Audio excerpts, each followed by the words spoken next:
आप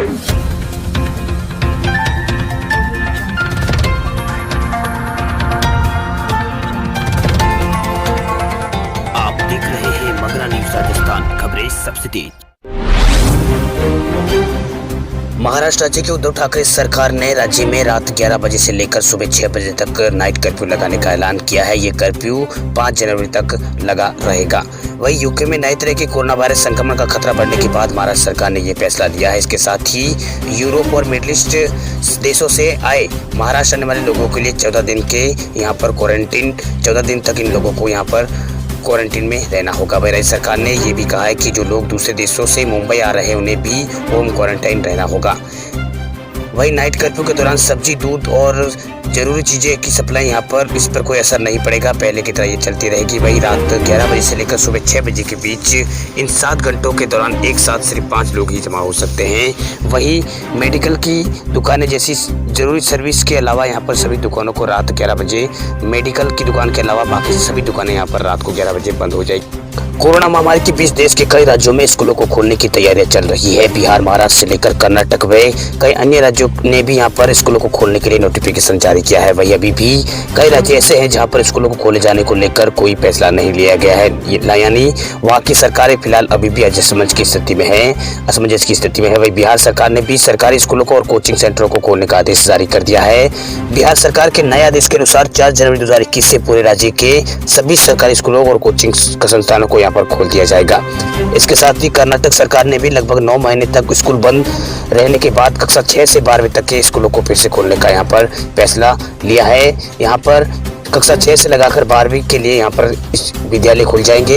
इसकी पुष्टि राज्य के शिक्षा मंत्री ने की है। राज्य के शिक्षा मंत्री ने कहा है कि कक्षा 6 से 9वीं तक के छात्रों को अपने माता पिता से लिखित सहमति पत्र लाना होगा, जबकि कक्षा 10वीं और 12वीं कक्षा के छात्रों के लिए 1 जनवरी से नियमित यहाँ पर कक्षा चलना स्टार्ट हो जाएगी। वही महाराष्ट्र में भी स्कूलों को खोलने के लेकर सरकार ने यहाँ पर कुछ नोटिफिकेशन जारी किया है। महाराष्ट्र सरकार भी स्कूलों को फिर से खोले जाने की तैयारी कर रही है। महाराष्ट्र के नासिक शहर में कक्षा 9 से 12वीं तक के स्कूल 4 जनवरी से खोल दिए जाएंगे। वहीं महाराष्ट्र के ज्यादातर शहरों में स्कूलों को खोले जाने का ऐलान कर दिया गया है। महाराष्ट्र की नई गाइडलाइन के अनुसार स्कूलों को खोलने के बाद शिक्षकों का यहाँ पर कोरोना टेस्ट करवाया जाएगा। वहीं स्कूल में आए सभी बच्चों को यहाँ पर मास्क पहनना अनिवार्य होगा। वहीं कुछ दिन पहले ही झारखंड ने भी अपने यहाँ स्कूलों को फिर से खोल दिए हैं। झारखंड की हेमंत सोरेन सरकार ने अपने राज्य में बोर्ड परीक्षा को देखते हुए यहाँ पर 10वीं और 12वीं कक्षा के लिए छात्रों को यहाँ पर तैयारियां कराने के लिए स्कूलों को फिर से खोलने का यहाँ पर आदेश दिया है। अब झारखंड में यहाँ पर स्कूल खुल चुके हैं। राज्य सरकार ने इसके लिए सख्ती से यहाँ पर छात्रों के लिए यहाँ पर कुछ सख्ती से गाइडलाइन को जारी करने के लिए कहा है। वही कई तरह के कोरोना प्रोटोकॉल का यहाँ पर छात्रों को पालन करना होगा। 31 दिसंबर तक करा ले ड्राइविंग लाइसेंस और आरसी रिन्यू, नहीं तो नए साल में आपको देना पड़ सकता है 5000 रुपए तक का जुर्माना। नए साल में अपनी गाड़ी को लेकर बाहर निकलने से पहले आपको 31 दिसंबर 2020 तक ड्राइविंग लाइसेंस और वाहन पंजीकरण प्रमाण पत्र से जुड़े कार्य आपको निपटा लेने चाहिए। अगर आप 31 दिसंबर 2020 तक अपने ड्राइविंग लाइसेंस या फिर आरसी को रिन्यू नहीं करवाते हैं तो 1 जनवरी 2021 तक आपको यहाँ पर चालान आपका कट सकता है। वही ड्राइविंग लाइसेंस और आरसी नवीनीकरण की आखिरी तारीख नजदीक आ रही है। परिवहन विभाग ने कोरोना महामारी के चलते ड्राइविंग लाइसेंस और आरसी रिन्यू की डेडलाइन को बढ़ाकर 31 दिसंबर कर दी थी। अब इस डेडलाइन का चंद दिनों का वक्त इसमें बचा है। अगर आप भी अभी तक आपने अगर ड्राइविंग लाइसेंस या फिर आरसी को रिन्यू करने के लिए आवेदन नहीं किया है तो बिना देर किए इसे तुरंत यहाँ पर आप निपटा लें, वरना आपको परेशानी झेलनी पड़ सकती है। वहीं परिवहन विभाग ने कोरोना महामारी के चलते लगाए गए लॉकडाउन की वजह से लोगों को आरसी और ड्राइविंग लाइसेंस रिन्यू में छूट दी थी। जिन लोगों के दस्तावेज मार्च 2020 से एक्सपायर हो रहे हैं उन सबको यहाँ पर चालान उनसे नहीं वसूला जा रहा था, लेकिन 1 जनवरी से ऐसा नहीं होगा। परिवहन विभाग ने साफ साफ कहा है कि अब ना तो डेडलाइन बढ़ाई जाएगी ना ही चालान में छूट मिलेगी। यानी 1 जनवरी 2021 से वैध ड्राइविंग लाइसेंस के बिना गाड़ी चलाने वालों से जुर्माना यहाँ पर वसूला जाएगा। वही संशोधित मोटर वाहन अधिनियम के तहत एक्सपायर लाइसेंस के साथ अगर आपका ड्राइविंग करते समय आप पकड़े जाते हैं तो आपको यहाँ पर 5000 रुपए तक का चालान आपका कट सकता है। कोरोना वैक्सीन को लेकर अच्छी खबर आ रही है सामने। दिल्ली में 28 दिसंबर को आएगी कोरोना वैक्सीन की पहली खेप। अस्पतालों में पहुंचाए गए हैं डीप फ्रीजर। कोरोना संक्रमण की धीमी रफ्तार के बीच दिल्ली में 28 दिसंबर को कोरोना वैक्सीन की पहली खेप आ सकती है। दिल्ली के एयरपोर्ट के सीईओ ने इस बारे में जानकारी यहां पर दी है। अथॉरिटी ऑफ इंडिया ने मंगलवार को प्रेस कॉन्फ्रेंस करके कहा था कि अगर 28 तारीख को वैक्सीन किसी भी कारण नहीं आती है तो ये जनवरी में आ जाएगी। इसके तहत राजीव गांधी सुपर स्पेशलिटी अस्पतालों में वैक्सीन भंडारण के लिए कोल्ड स्टोरेज कैन बनाने के लिए जरूरी संसाधनों की पहली खेप पहुंच चुकी है। वहीं ये डीप फ्रीजर भी पहुंच चुके हैं। वहीं राजीव गांधी अस्पताल में ट्रकों में लादकर बड़े आकार के डीप फ्रीजर पहुंचाए गए हैं। वहीं देश में कोरोना की रफ्तार धीरे धीरे कम हो रही है। देश में पिछले कुछ समय से कोरोना के नए मामलों में कमी आई है। इस बीच केंद्रीय स्वास्थ्य मंत्रालय की तरफ से बयान आया है कि देश में अब बुरा समय टल गया है, लेकिन हमें अभी भी सावधानियां बरतनी होगी और लापरवाही नहीं करनी होगी। केंद्रीय स्वास्थ्य मंत्री डॉक्टर हर्षवर्धन ने कहा कि अगले साल जनवरी 2021 से किसी भी समय भारत में कोरोना की पहली वैक्सीन उपलब्ध हो जाएगी। वहीं डॉक्टर हर्षवर्धन ने कहा है कि भारत में मरीजों के स्वस्थ होने की दर 55.46% हो गई है। केंद्रीय स्वास्थ्य मंत्रालय द्वारा जारी किए गए एक बयान के अनुसार उन्होंने कहा है कि अक्टूबर और नवंबर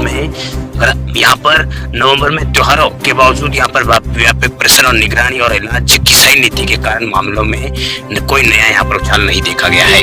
हालांकि उन्होंने लोगों से अपील की है कि वे फिर भी कोई लापरवाही न बरते, मास्क जरूर पहने और सोशल डिस्टेंसिंग का जरूर ध्यान रखें। वहीं स्वास्थ्य मंत्री डॉक्टर हर्षवर्धन ने कहा है कि हमारी सरकार वैक्सीन की गुणवत्ता और सुरक्षा को लेकर किसी तरह का कोई समझौता नहीं करना चाहती है। उन्होंने कहा है कि मैं व्यक्तिगत रूप से कह सकता हूँ कि जनवरी के किसी भी हफ्ते में हम भारत के लोगों को कोरोना की पहली वैक्सीन दे सकने की स्थिति में होंगे।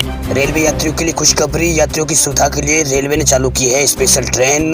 भारतीय रेलवे ने यात्रियों की सुविधाओं को ध्यान में रखते हुए स्पेशल ट्रेन चलाने का ऐलान यहाँ पर रेलवे ने किया है। ये ट्रेन श्री गंगानगर से नांदेड़ के बीच चलाई जाएगी। तो इस रूट पर सफर करने से पहले इन स्पेशल ट्रेनों का टाइम टेबल आपको जरूर चेक कर लेना चाहिए। आपको बता दें कि कोरोना वायरस और बढ़ती ठंड के चलते रेलवे ने कई सारी ट्रेनों को कैंसिल किया है। इसके साथ ही कई ट्रेनों का रूट भी डाइवर्ट किया है। तो ऐसे में यात्रियों को सफर करने से पहले अपने ट्रेन का स्टेटस के बारे में जानकारी होना आवश्यक है।